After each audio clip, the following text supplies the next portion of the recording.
Mhm.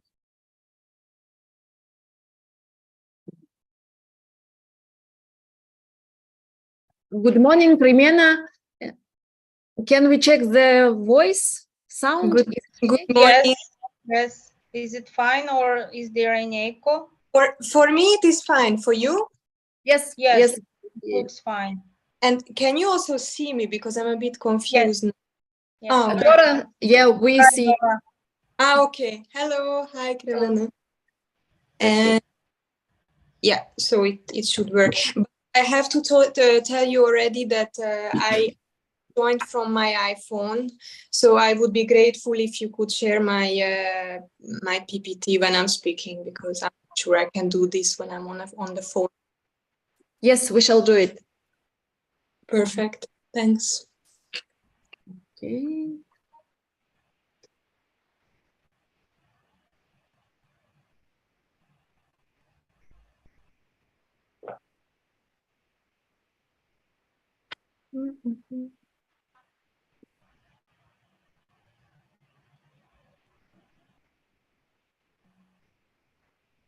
Just 2 minutes to wait, and then we can start. Yeah.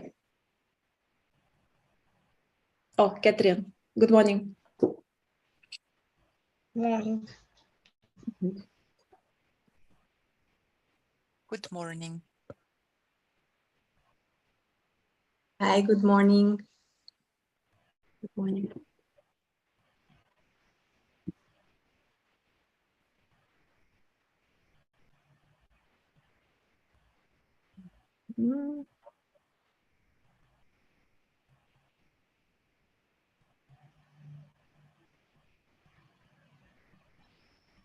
Okay, we have 22 participants, so we can start, yeah? Good morning to all participants. Today we are having webinar on opportunities available within Maria Skłodowska-Curie Actions. This program is very popular worldwide, and we would like to extend its possibilities for Kyrgyz higher education institutions. And today we invited more than 30 higher education institutions to tell about possibilities available within this program. And I am very grateful that my colleagues from European Commission accepted our invitation and are happy to share this useful information. And please, according to our program, we have first speaker. Her name is Krimena Mileva.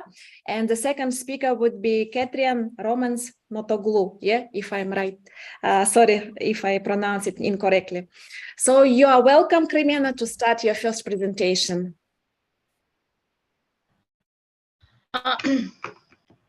Just a sec. Hello. I hope you can hear me well. You could maybe start with my slides, presenting my slides.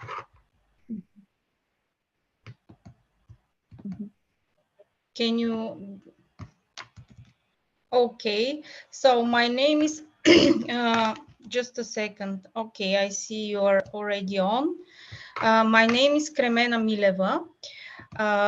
I work for the Director General for Research and Innovation in the European Commission, and more specifically in the International Cooperation Directorate, together with my colleague Catherine, who will be presenting after me. Next slide, please. Our Director General deals with research framework programs for financing different areas of research. And the current program is called Horizon Europe. And it's a key funding program for research and innovation with budget of almost 100 million euros, which is spread over 7 years from 2021 to 2027. This means that the last grants should be signed by 2027, but of course the project implementation can continue for a few more years. The program aims at tackling climate change to help achieving the UN Sustainable Development Goals. It also aims to facilitate collaboration and mobility of researchers and strengthen the impact of research and innovation in supporting and implementing the EU policies. It also supports creation and dispersion of excellent knowledge and technology. Next slide, please. Horizon Europe is organized around several pillars. We will focus today on the first and second pillar. The first pillar deals with individual researchers and accepts bottom-up proposals from those individual researchers. My colleagues will talk about this later on. The second pillar is what is called pillar for collaborative research, and it accepts proposals on specific topics organized around these 6 clusters. You could see on the slide. It's Horizon Europe is in principle open to participation by entities in almost all countries in the world, with very, very few exceptions. Almost any project of the consortium can include a third country partner, which can come with or without funding. This means that some partners are actually coming from specific countries, for example, like the United States, can join projects, but they need to bring their own funding. This is not the case, however, for partners coming from countries from Central Asian states, including Kyrgyzstan. Researchers and innovators of any nationality can apply for individual grants under Marie Skłodowska-Curie fellowships and European Research Council grants. Next slide, please. I hope you can still hear me well. Okay, next slide.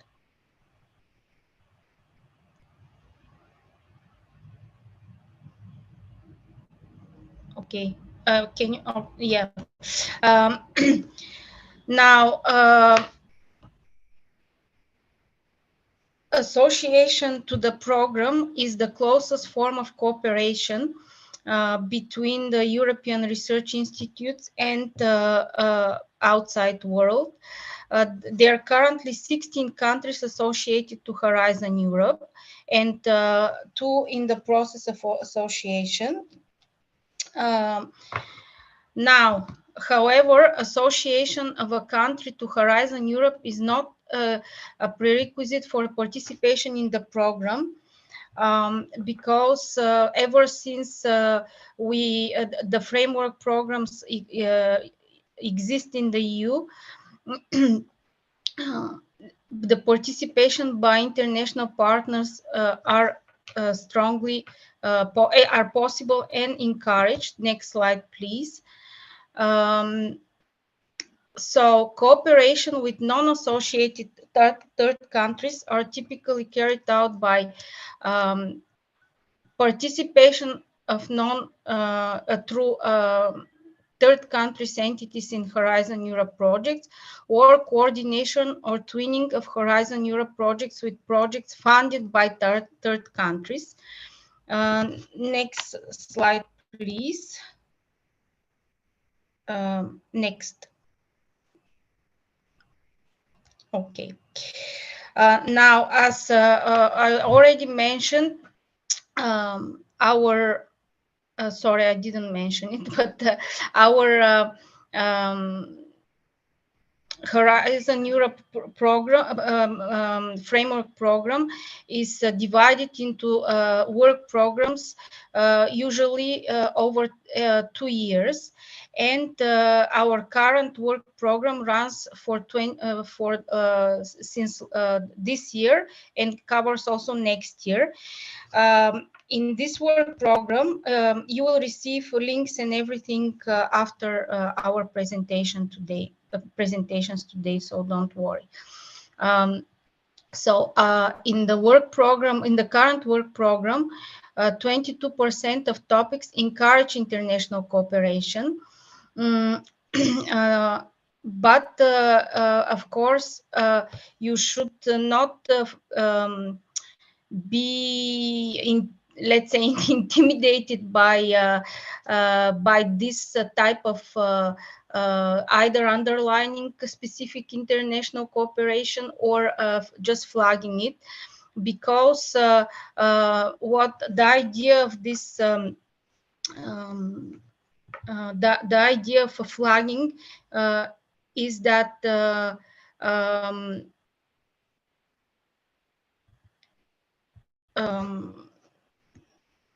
is just to draw attention, but overly speaking, all topics are open for international cooperation, except if it's explicitly restricted. Let's put it this way. Next slide, please. The topics are organized around 6 clusters: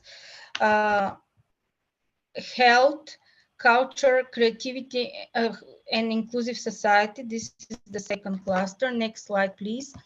The third cluster is civil security for society, where actually there are a little bit more restrictions on third country participation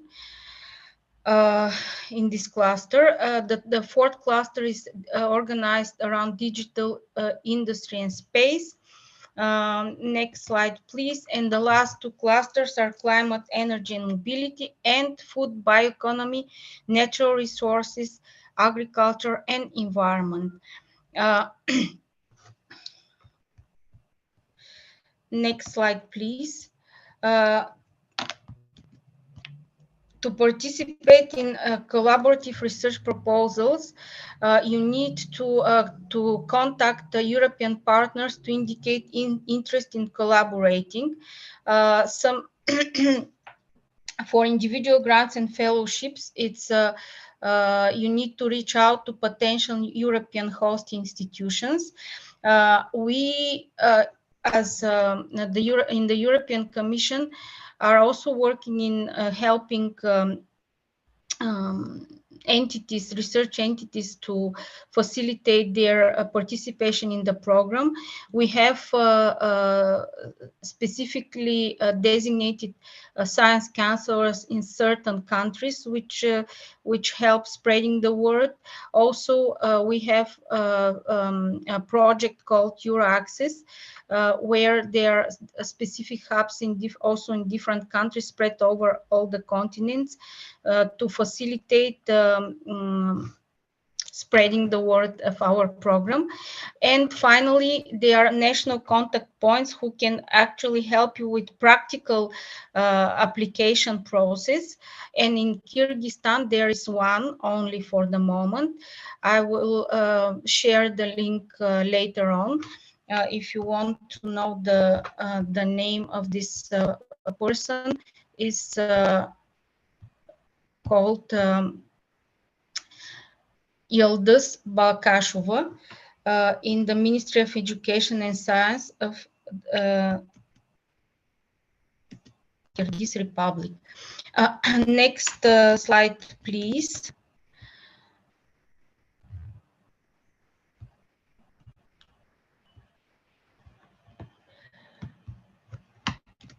As I mentioned already, here are some important links you could use to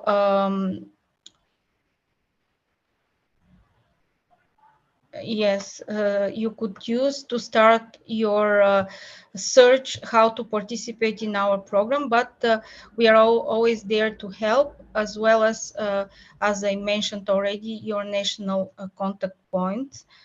And if there is more interest on your side, we could organize further seminars with more details. Now I will hand over to my colleague Katrin, who will explain from more practical point of view how you could do the search and how you could start participating in our programs. Thank you.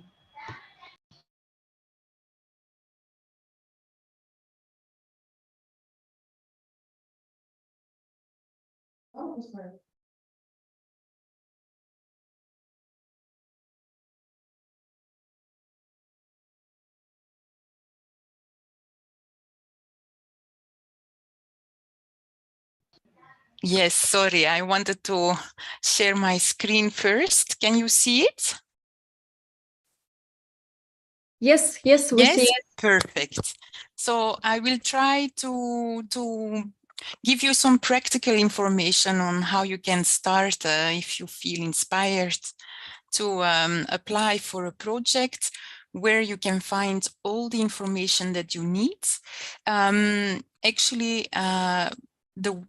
the place where you have to go is a funding and tender opportunities portal. This portal is a one-stop shop, as we say, where you can look for funding and tender opportunities. That is for now already more than 60 EU programs, of which Horizon Europe is one of them. So if you are at the homepage of the Funding and Tender Opportunities portal, you first have to click on the project, on the program which is of your interest. So today, this is Horizon Europe. And then you enter the place where you can find everything on Horizon Europe. And what can you do on this funding and tender portal? It's not only looking for opportunities, it's also the place where you can look for partners, where you can look for data and statistics, for example, on your organization, but also on your country, on other countries. It's also the place where you can look a lot of guidance and support. So manuals, you have online manuals, but there is also a very rich, frequently asked question section where you can already find a lot of answers to your questions. And when you decide to apply, this is also the universe where you will apply in the first place after registration of your organization. And it's also the place where you will manage your projects.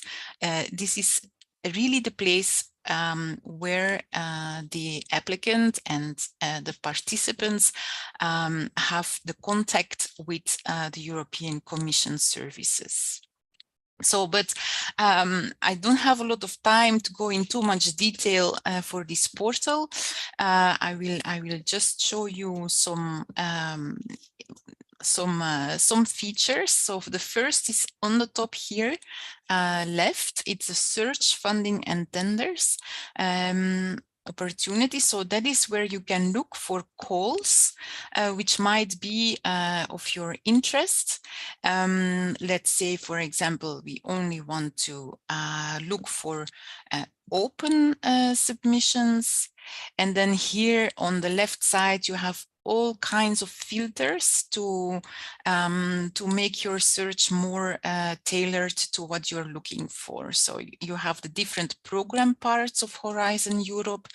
I will just show you what Kremena mentioned on the flagged call topics, but to repeat that in principle, the whole program is open for third country participations.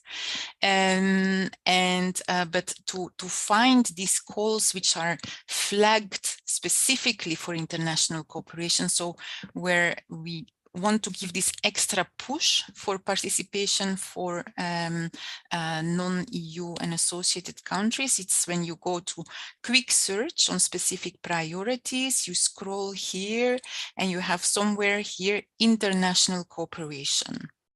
And then you will see on the right all the calls which are, okay, I clicked here wrong.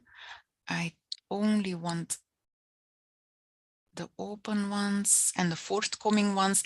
And then you will see here on the right side all the calls that will come up or are now open for submission, and where the European Commission, DG RTD, decided to give this extra push for international cooperation. So this is up to you to discover here with the filters, and then on the right side you have your search results. And when you open, just as an example, one call, then you will see that you will receive all the details, the deadline when to apply, which is now very soon.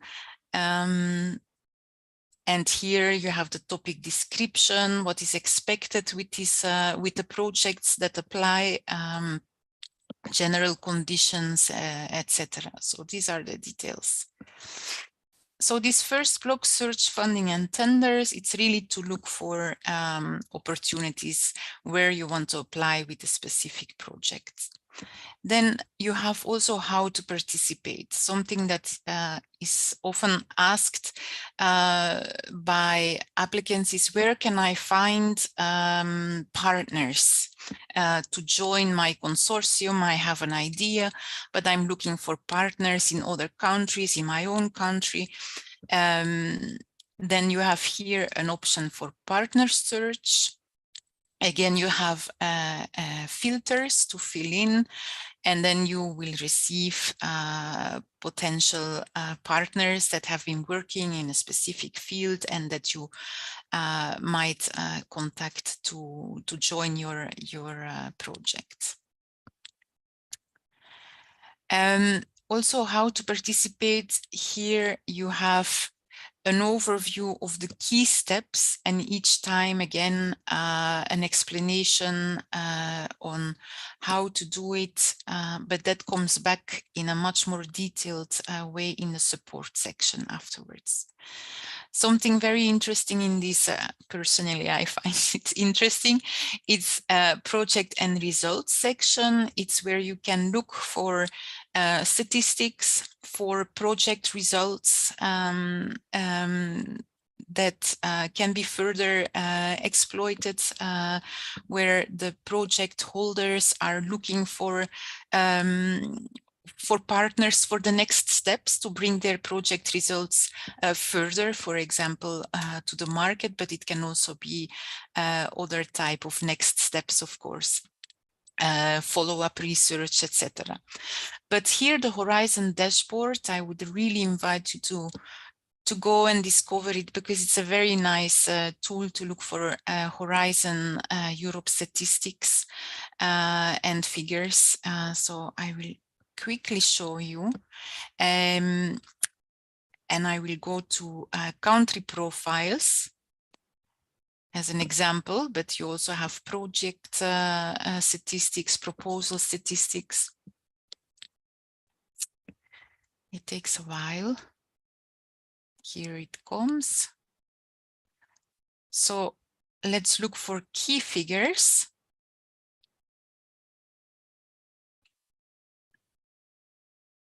And then I will select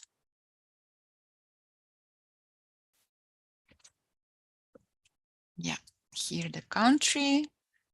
For example, let's take Kyrgyzstan.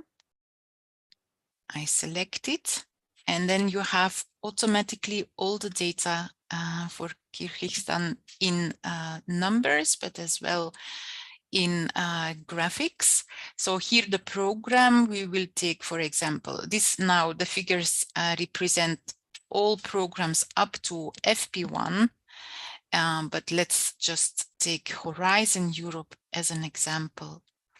And then we see that for the moment, there are 5 signed grant agreements so far, which involve 6 organizations. So in one project there can be more than one partner from the same country, of course.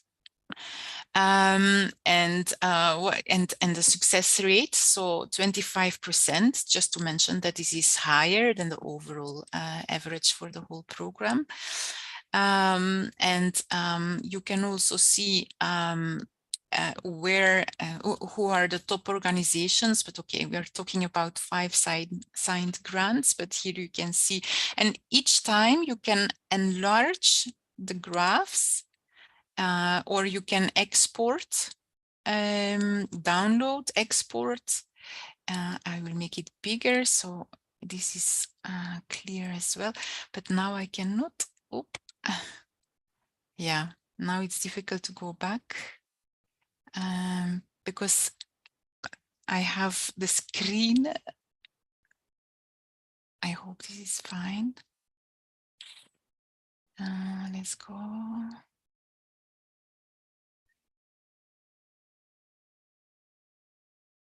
Yeah, in this you can see in which program parts you are participating. There are different views that you can discover, but for me it's okay, now this is also a nice one. Here you can see with whom you collaborate, so with which countries you collaborate in these different projects. So there is really, I'm still discovering this tool.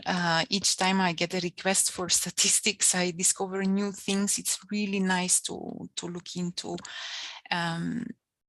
But of course, this is only one feature of the funding and tender portal.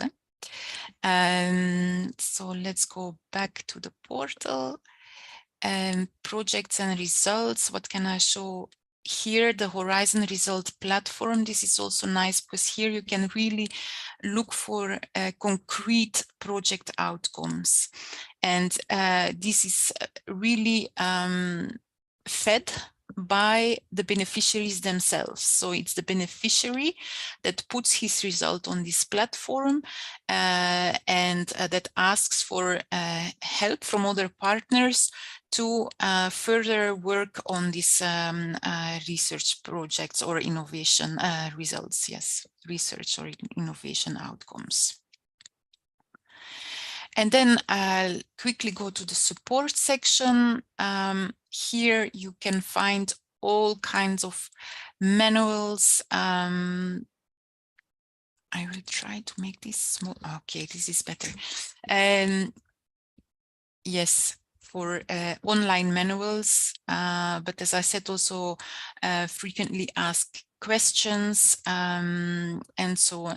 And I must say this, here you can find a lot of questions already answered because each time this is updated with whatever question we receive, and there are of course many recurrent questions.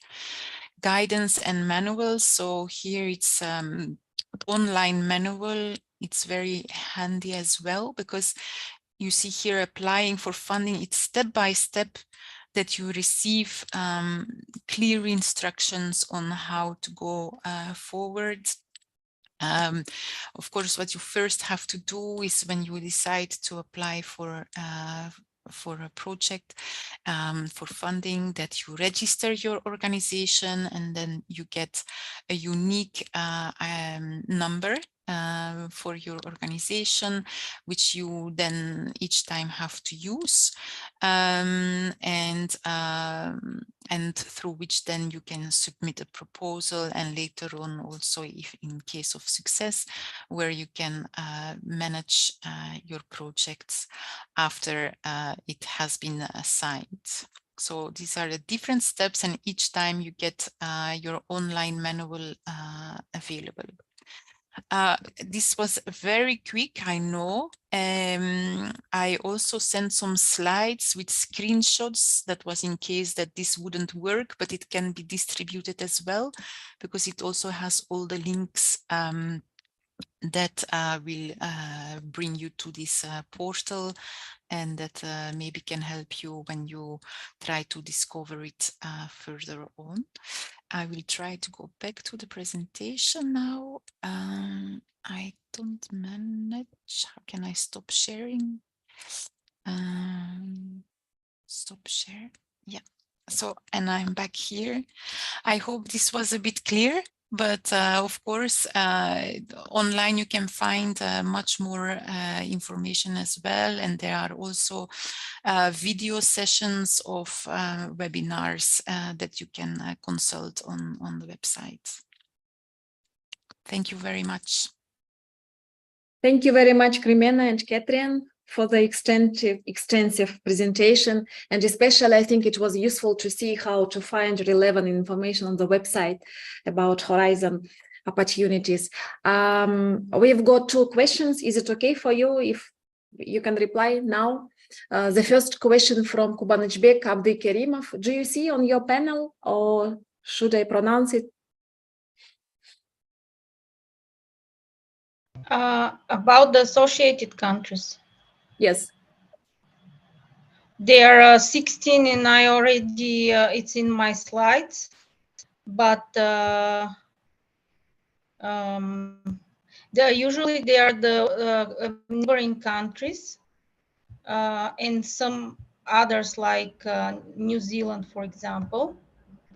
So Albania, Armenia, Bosnia and Herzegovina, Faroe Island, Georgia, Iceland, Israel, Kosovo, Moldova, Montenegro, New Zealand, North Macedonia, Norway, Serbia, Tunisia, Turkey, and Ukraine.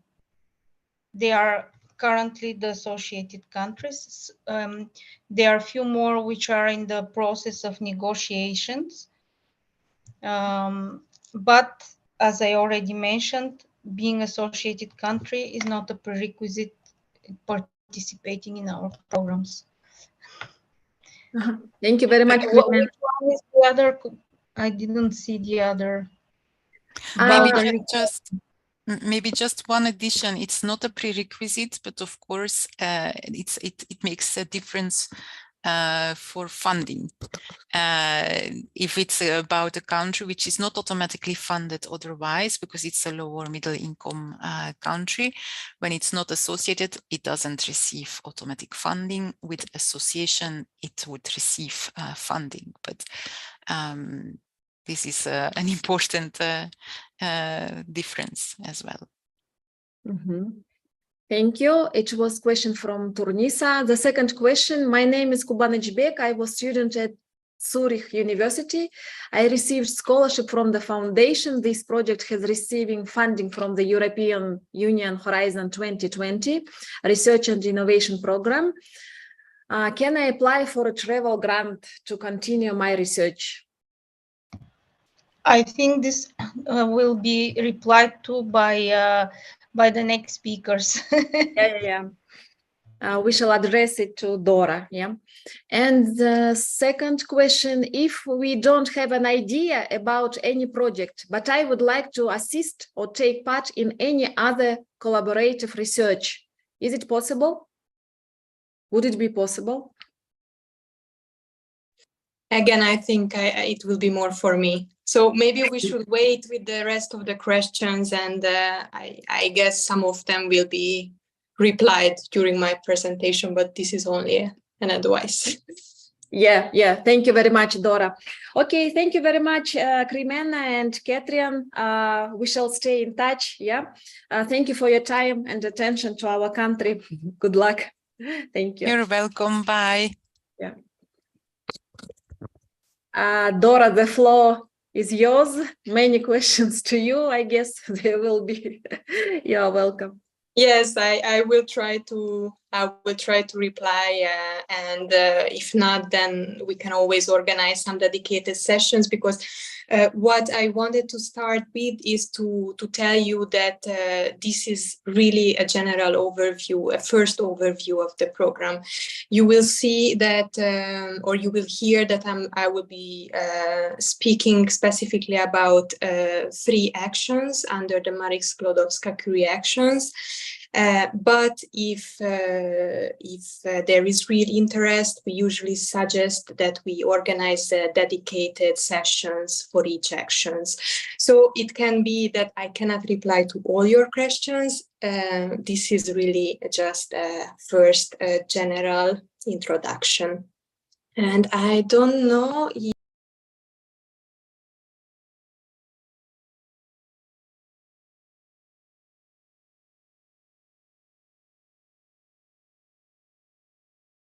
Dora, sorry, your voice disappeared. Sound. okay, can you hear me now? Yes, now it's okay.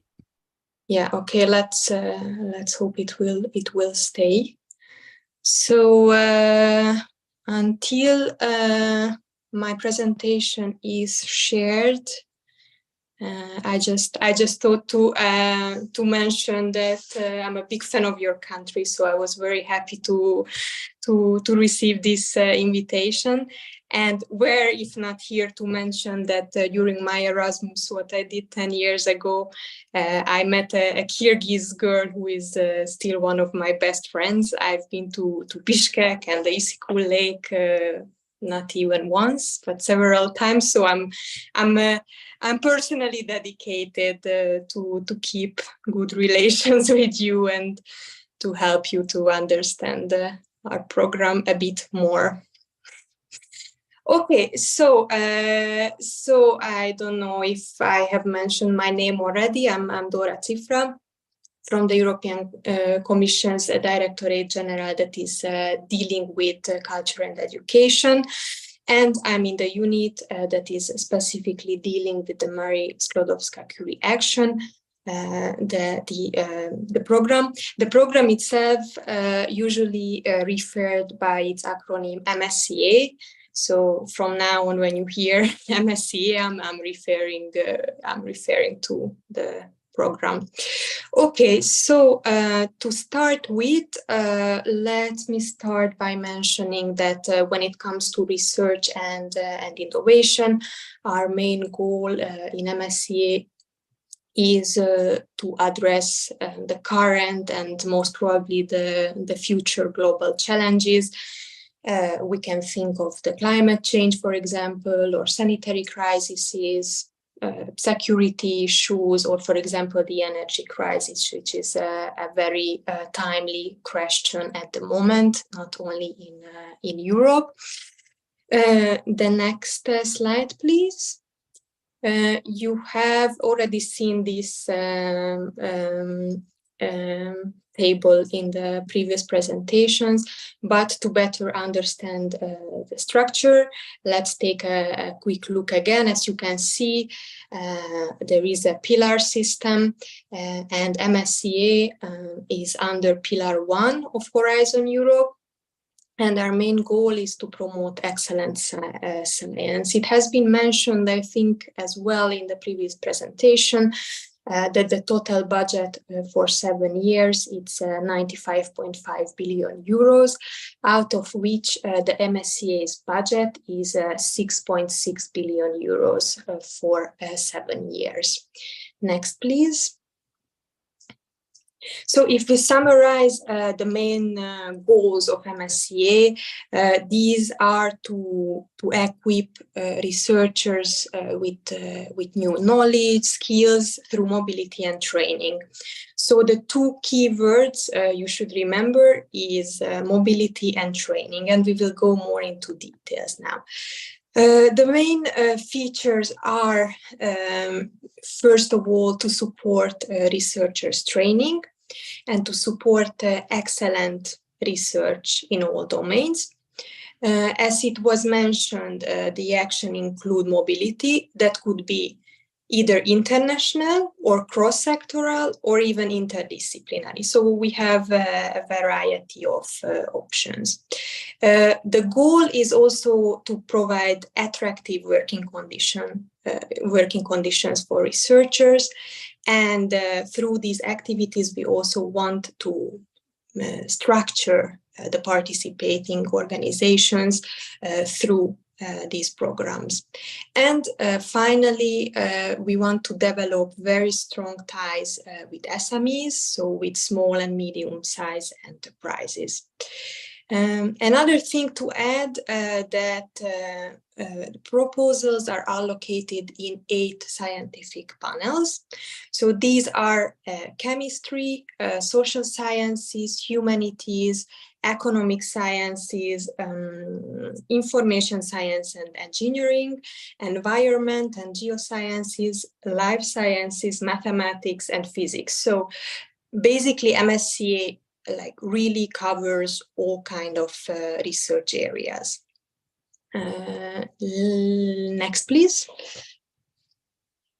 So let me mention again a couple of important elements, or rather some important figures we are very proud of. Since 2014, MSCA supported more than 65,000 researchers, of which 15 are Nobel laureates as well. MSCA also increased the number of researchers outside the EU with 37%, and the female researchers with 42%. And MSCA supported more than 1,000 doctoral programs and more than 4,500 companies across the world. Next, please. MSCA, as I mentioned in my introduction, has 5 main actions. And I will give you an overview of the first 4, as I think these could be relevant in your case as individuals or organizations coming from a third country. So these are doctoral networks, the postdoctoral fellowship, the staff exchanges, and the co-fund. Next, please. So in general, who can participate? The participants are either organizations or individuals, researchers, or other type of staff. We will go more into details when speaking about the specific actions. When speaking about organizations, this means that any legal entity, either from academic or the non-academic sector, can apply. So this can be businesses, SMEs, NGOs, and they can participate either as beneficiaries or associated partners. When it comes to individuals, we have to highlight that any nationality can participate, although it can be that some other type of specific conditions will apply. Again, we will see this more in details. When speaking about participating countries, we have 3 categories. This has been mentioned again during the previous presentations. So the 3 categories are obviously the EU member states, the Horizon Europe associated third countries, and this was also mentioned by Kremena, and this means that they have a signed association agreement, and this status is basically equal to the status of an EU member state. And the third category is the third countries. The Kyrgyz Republic is in this third category. Next one, please. Yeah, so now let's see the actions, starting with doctoral networks. The goal of this action is to basically set up innovative doctoral programs.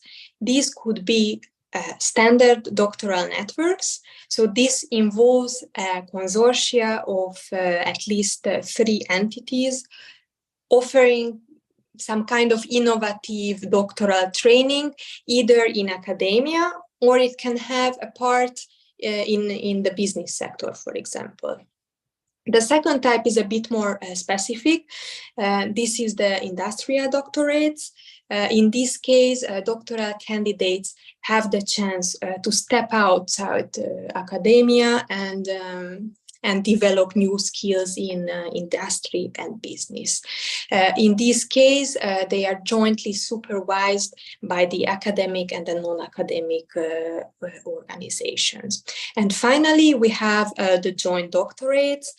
This is really a very highly integrated doctoral training, and it's leading to a joint, double, or even a multiple doctoral degree after finishing the doctoral program. Next, please.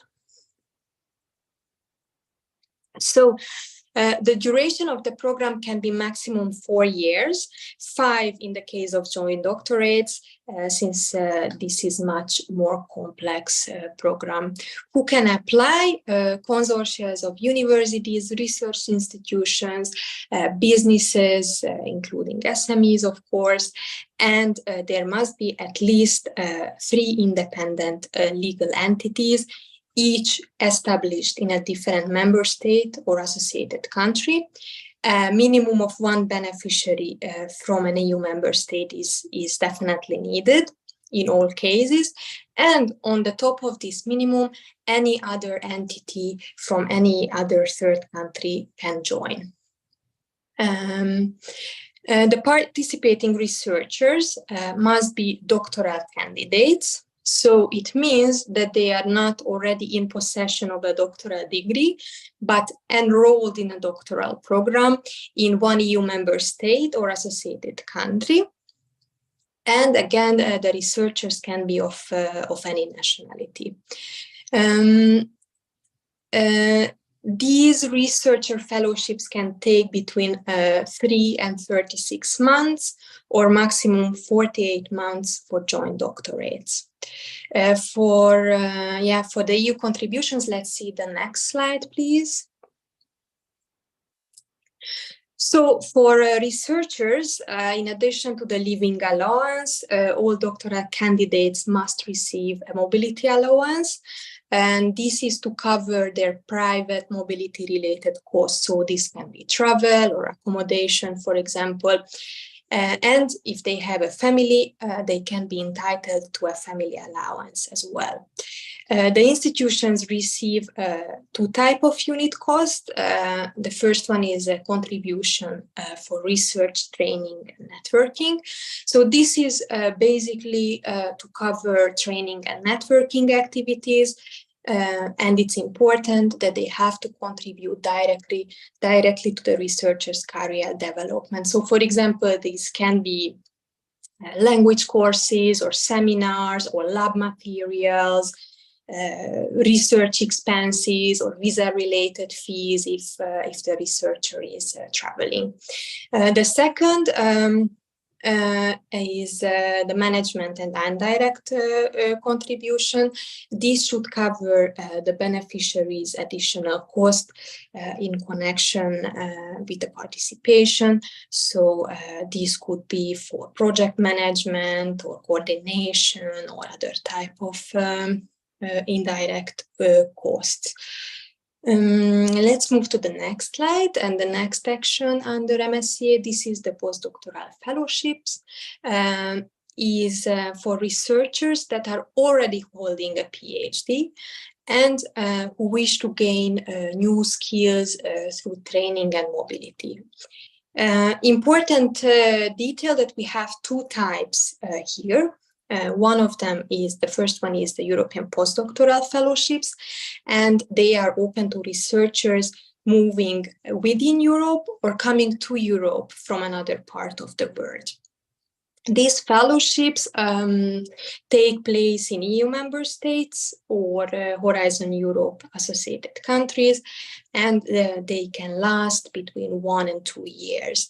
Again, researchers of any nationality can apply to this program. The global postdoctoral fellowships, they found the mobility of researchers outside Europe. The fellowships last between two to 3 years.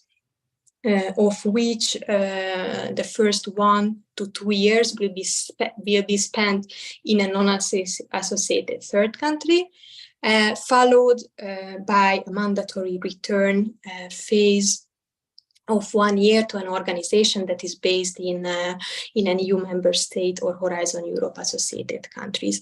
Here, a very important detail for you that only nationals or long-term residents of EU member states or associated countries can apply. So what does it mean in your case? So if you have a Kyrgyz nationality, you might still be eligible to participate if you have a long-term resident, if you are a long-term resident of one of the EU member states or Horizon Europe associated countries. There is no age restriction. We receive this question pretty often, and it's true in all of our actions that we have no age limitation. However, in this case, there must be a maximum of 8 years research experience since the award of the doctoral degree. So if you are over these 8 years, you are not eligible. Next, please. For the EU contributions, there are funds both for researchers and participating institutions. Here, the structure of the contributions is the same as in the case of doctoral networks.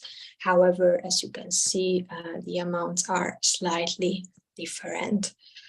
Let's go to the third action, please. And next slide, which is the staff exchanges.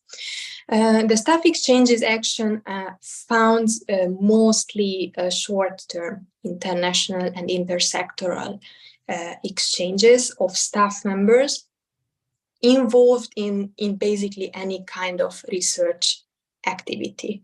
The goal is that the exchanged staff benefits from of course new knowledge, new skills, while participating organizations have the chance to increase their research and innovation capacities. The maximum duration of this project is 4 years, but the secondment itself, according to our experience, are usually short term. And I also have to highlight that among the third countries, this is the most popular action among the 4. So who can apply? Staff exchanges are open to international consortia of universities, research institutions, businesses, and other like non-academic organizations, but they need to include at least 3 organizations in 3 different countries, 2 of which need to be located in a member state or Horizon Europe associated country. And above this minimum, the participation of any other country, any other organizations from any other country is possible. However, there is a specific rule that if all participating organizations are from the same sector, so let's say all of them are from academia, it's only universities, let's say, in this case, at least one must be from an unassociated third country. So these were the organizations. Individual staff members are selected by their sending organizations, and these secondments can take up to 12 months maximum. What I have already mentioned, usually this is much shorter in reality than 12 months. The average is that the secondments last for 3 months. So who can be eligible? The specialty of this action is that secondments are open to any type of staff contributing to research activities. So we are not only speaking about researchers, but that they could be administrative, managerial, or even technical staff. After the period of secondment, the seconded staff should return to their sending institutions, and the goal, of course, here is to maximize the impact of this exchange. Researchers, again, can be any stage of their career, any age. For the unit cost, let's see the next slide, please. Yes, you can see here the table is looks slightly different, but the structure of the contributions is the same, what we have seen in the case of the first two actions. Again, there are two types of contributions. There is travel accommodation of the travel and accommodation of the seconded staff, which is important detail, which is on the top of their salary. Paid by their organizations. In addition, there is a funding also provided for the organizations, again, for research and training, or, for example, to management costs, like in the case of the first two actions. Next, please. So, yes, thank you. So the next one and the last action I'm going to speak about is co-fund. Here the goal is to co-fund, as the name shows, new or existing national or international schemes for doctoral training or postdoctoral fellowships. The applicant can be a single legal entity established in an EU member state or Horizon Europe associated countries, and all beneficiaries must recruit at least 3 researchers. So in this case, organizations from Kyrgyzstan are unfortunately not eligible. However, if we are speaking about individuals, for doctoral programs, the researchers without a doctoral degree can apply with a mandatory enrollment in a doctoral program. And for postdoctoral programs, any researcher can apply with a doctoral degree. And again, any nationality can take part of this action. Next, please.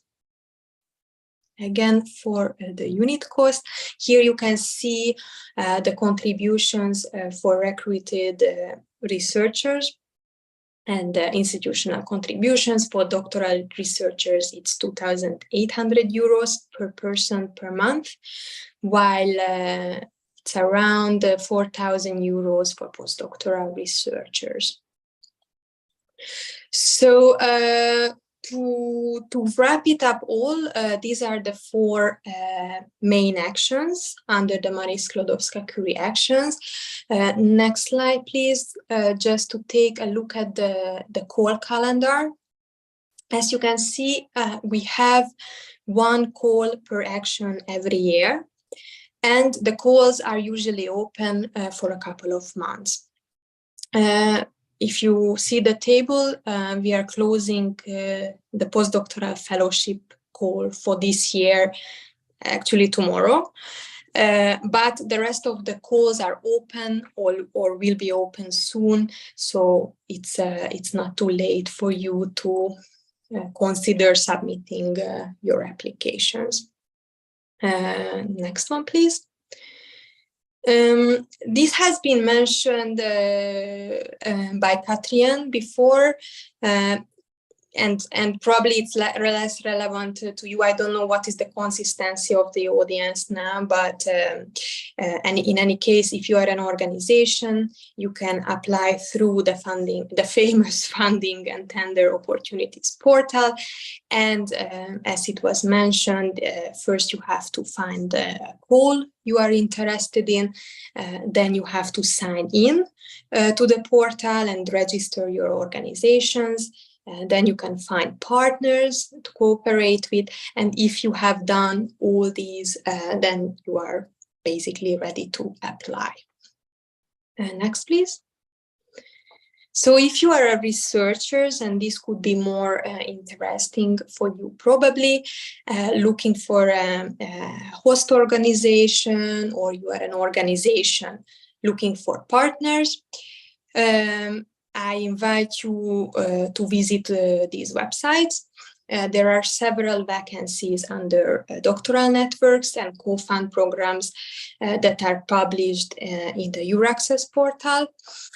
This has been already mentioned during the previous presentation. You can also use the partner search tool on the funding and tender opportunities portal, or the Enterprise European Network. This is specifically for non-academic partners. And we also have a relatively new tool, the MSCA matchmaking platform. This is for researchers and organizations to help find relevant partners and host organizations. Next, please.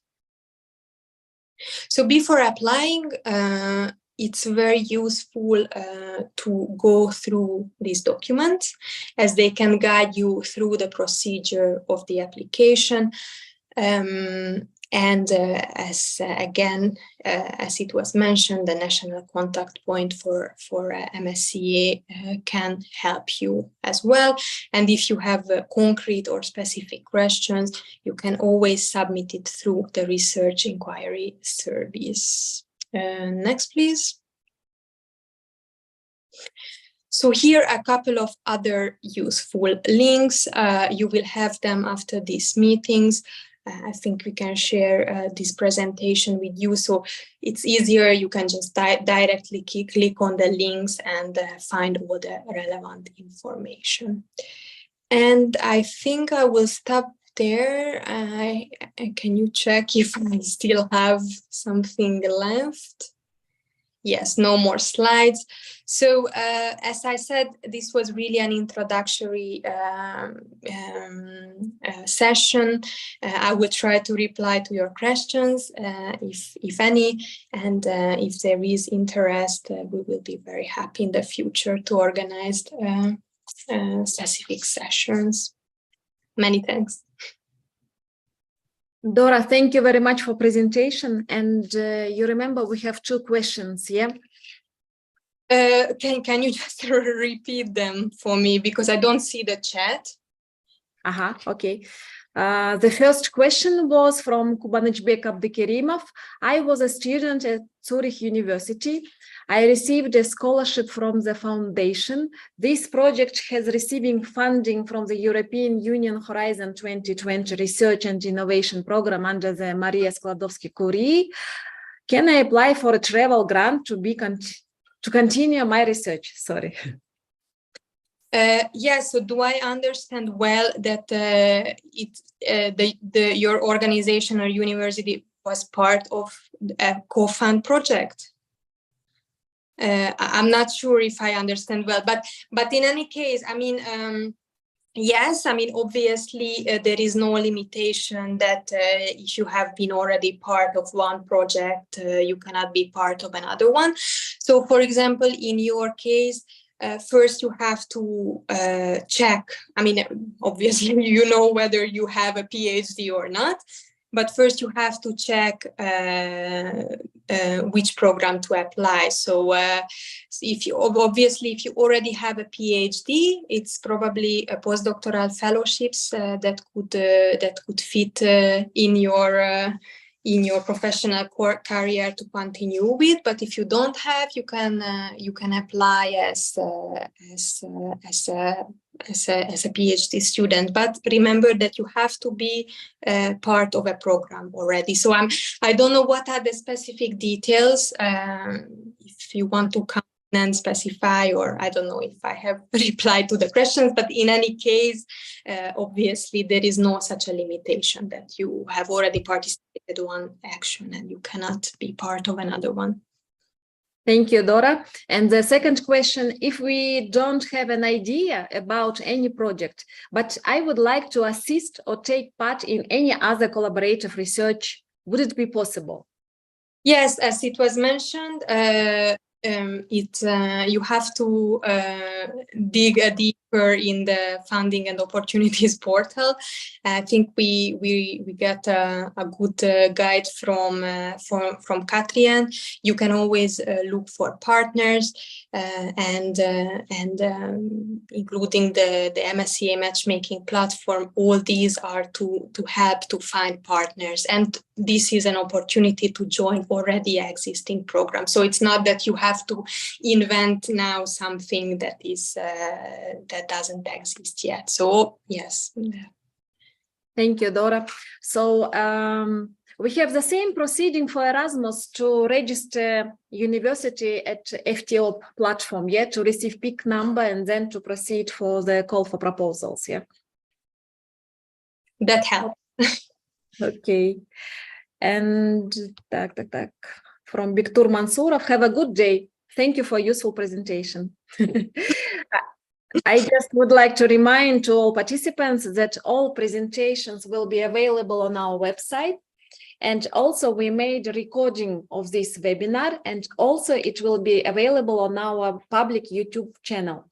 So you can always come back and to listen again all this information. Yeah. The next question in the chat. No, we don't have any other questions. So for the first presentation, I think the information is enough. Yeah. At a general level, we understood the differences between Horizon, Maria Skłodowska-Curie actions, and now we need to get an idea what kind of project we want to apply, and then I think more questions will arise. Yeah, and as Krimena told me yesterday, she is available for more deeper consultation. Yeah, if some institution would come with some idea for Horizon program.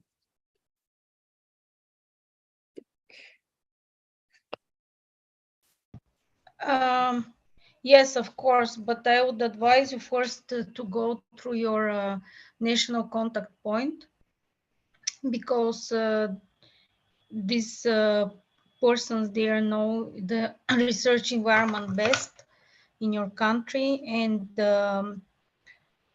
yeah, but also what I said is actually we could organize maybe even with Dora more detailed seminars on the subjects rather than giving individual advices. Yeah, okay, understood.